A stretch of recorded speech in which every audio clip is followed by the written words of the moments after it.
పండుగలు నీతో రావాలి, నా గుండెలోన వేడుక కావాలి.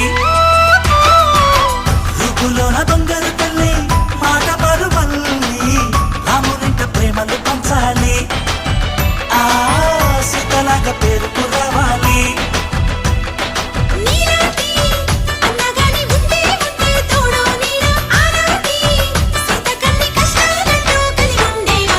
వెళ్ళిపోని బంధం నేనమ్మా చిట్టి చెల్లెమ్మ, వెళ్ళిపోని చుట్టం నేనమ్మా, అన్నలోని ప్రాణం నువ్వమ్మా చిట్టి చెల్లెమ్మ, ప్రాణమైన చెల్లిస్తానమ్మా.